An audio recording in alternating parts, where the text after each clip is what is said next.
Breaking the trauma bond with a narcissistic partner without contact or closure. Breaking a trauma bond with a narcissistic partner is not something that happens instantly or with a single emotional decision.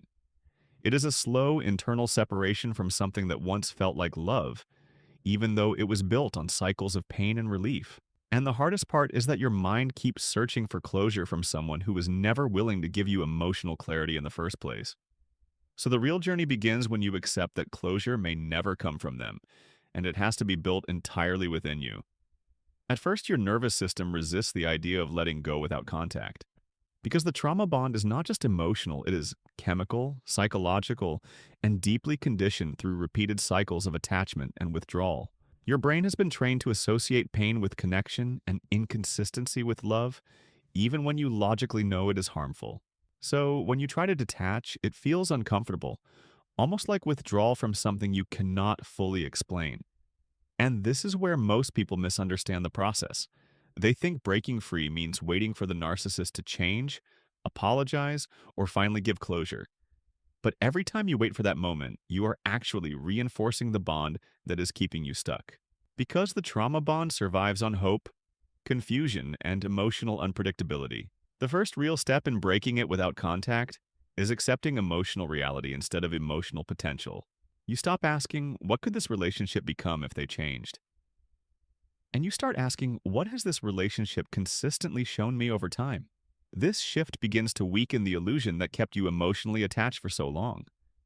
Without contact, your mind will still try to replay old memories as if they contain hidden answers. You will remember the good moments more vividly than the painful ones, especially when loneliness kicks in. This is not because the relationship was healthy, but because your brain is trying to restore emotional balance. So you have to consciously interrupt these memories with truth, not fantasy. You remind yourself that intensity is not the same as intimacy. You remind yourself that attention is not the same as love. And you remind yourself that intermittent kindness was part of the cycle that kept you hooked emotionally. This repetition is not for them. It is for reprogramming your internal attachment system. One of the most difficult parts of no-contact healing is the absence of closure, because your mind naturally wants a final conversation that explains everything clearly and neatly. But narcissistic dynamics rarely offer that kind of emotional resolution, because clarity removes their control. So waiting for closure becomes another way of staying emotionally connected to the very person you are trying to leave behind. Instead of external closure, you begin building internal closure through consistent truth-telling to yourself. You stop minimizing what happened just to feel better in the moment. You stop rewriting painful experiences to make them feel more acceptable. And you start allowing yourself to fully acknowledge the emotional impact without filtering it through hope. At some point, you realize that no contact is not just about blocking a person physically. It is about breaking the internal conversation you still have with them in your mind. Because even in silence, trauma bonds survive through imagined dialogues, expectations, and emotional anticipation.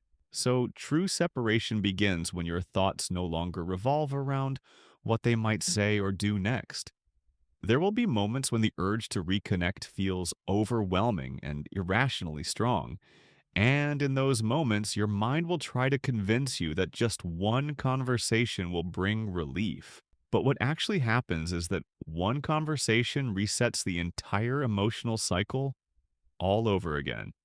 Because trauma bonds are reinforced by re-exposure, not resolution. You begin to understand that healing does not require their acknowledgement of your pain.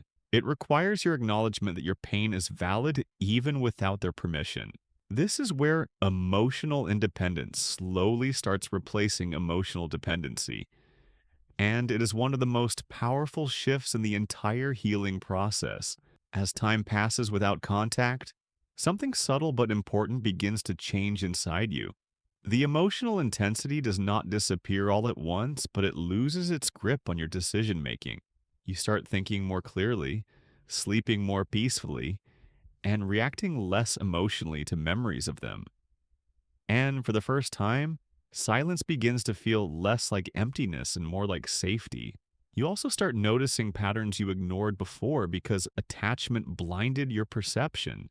You see how inconsistent behavior was normalized in the name of love. You see how your boundaries were tested repeatedly until they became almost invisible. And you see how your emotional needs were consistently deprioritized in the relationship dynamic. This awareness does not make you bitter, but it does make you more grounded in reality. Because clarity is what finally weakens the emotional confusion that kept the trauma bond alive. And without confusion, the emotional addiction slowly begins to lose its power. Eventually, you reach a point where you no longer need closure from them to move forward. Because your understanding of the relationship becomes the closure you were searching for all along. You stop needing answers from someone who benefited from keeping you confused. And you start trusting your own perception again. Without external validation, breaking a trauma bond without contact is not about forgetting what happened. It is about remembering it clearly enough that you never abandon yourself in that way again. And once you reach that level of awareness, the bond does not just break emotionally, it dissolves into understanding, boundaries, and self respect that no longer depends on them.